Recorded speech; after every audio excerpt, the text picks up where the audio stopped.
Hey y'all, I'm Miss Amy and this is Life After Homeschool Mom. So my very first video I talked about being a retired homeschool mom and what that means a little bit and why I decided to make this channel.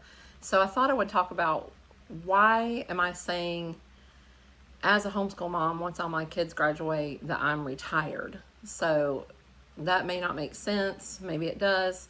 Homeschooling and then graduating all your students is different from traditional schooling and graduating all of your children from home. And so I just want to talk about that for a little bit.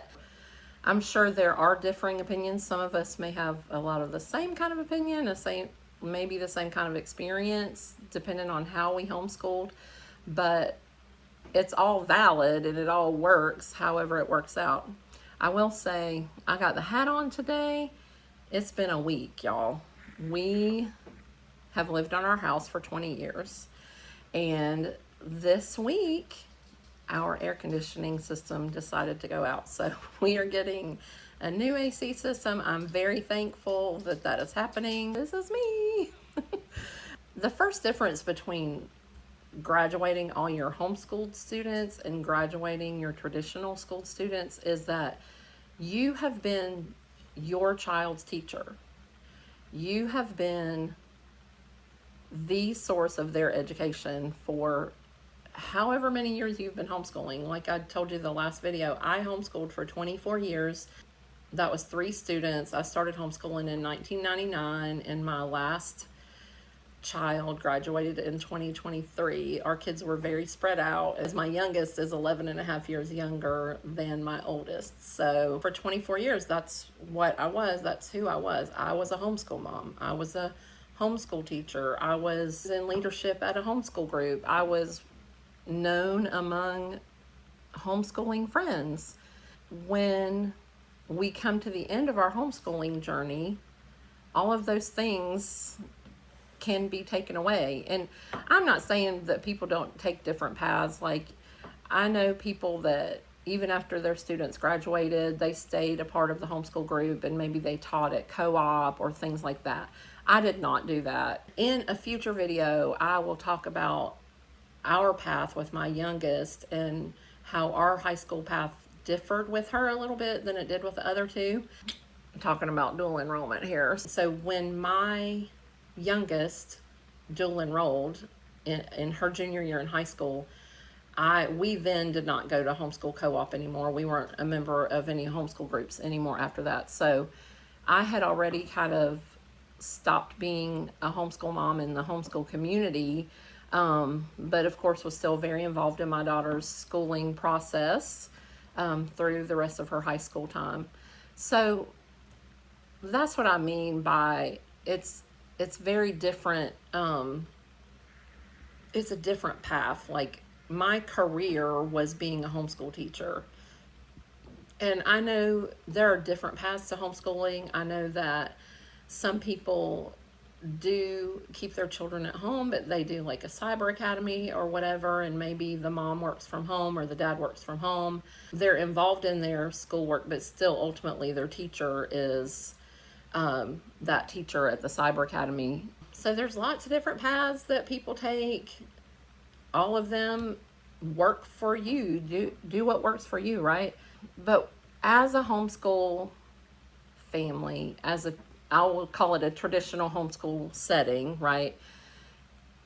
When my last child graduated from high school, my career as a homeschool mom was over. And there was no more of that. Like I ain't having any more kids, right?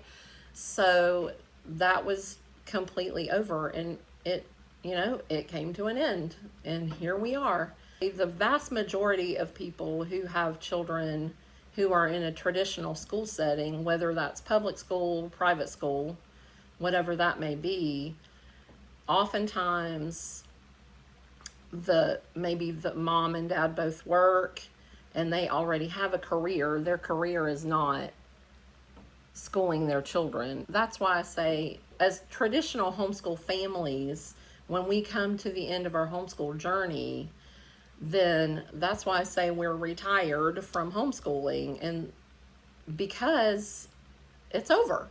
If your students are in a traditional school setting and all of your children have graduated, but you were a nurse the whole time they were growing up and you're still a nurse, you're not losing your career. You're keeping that career.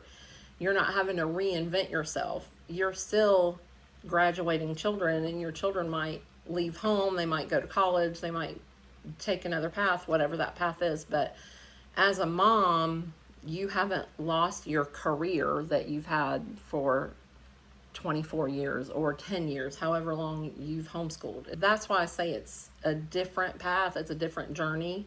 That's where I see the main difference between graduating all your homeschool kids and graduating all your kids who were in a traditional school setting. I will say too, something that happened with us, I found that when we stopped going to our co-op, our homeschool group, we were suddenly not a part of this community that we'd been a part of for 15 years. That was something that changed also. If your children are going to a traditional school setting and you are doing traditional things like working outside the home or working inside the home, or even if you call yourself a stay-at-home mom, you're also working then and have things that you're doing, chances are in that situation you did not lose your entire community. That is something I didn't anticipate. It's no one's fault, it's just what happens. Well, I guess actually it does happen some with traditional school too, because maybe you were a band parent, or you were a cheer parent, or you were a wrestling parent, or whatever, those kinds of things. You were in the booster club or whatever. Suddenly, when all of your students have graduated, you're not part of that school anymore, and you're not part of that community. I did not personally anticipate that happening when we stopped going to our homeschool co-op, when my daughter started dual enrollment. I just didn't think about, like, the vast majority of my friends, the vast majority of people that I spent time with were in our homeschool community. And then when I stepped away from that homeschool community, guess what? I didn't have that homeschool community anymore. I'm not blaming anyone for it. It's just what happened. And so that was something I wasn't anticipating. Just some things to think about. I'm guessing that you watched these videos because you are either a retired homeschool parent or you're coming to the end of your homeschool years. So what am I going to do after all of my kids are gone? And if you want to sit at home and read books and decorate, whatever you want to do, there's nothing wrong with that. You find what you want to do and do it. I was looking for things to do because I knew I would reinvent myself, or just go back to a path that I had walked away from years ago when I started homeschooling, or when I got married, when I had started having children.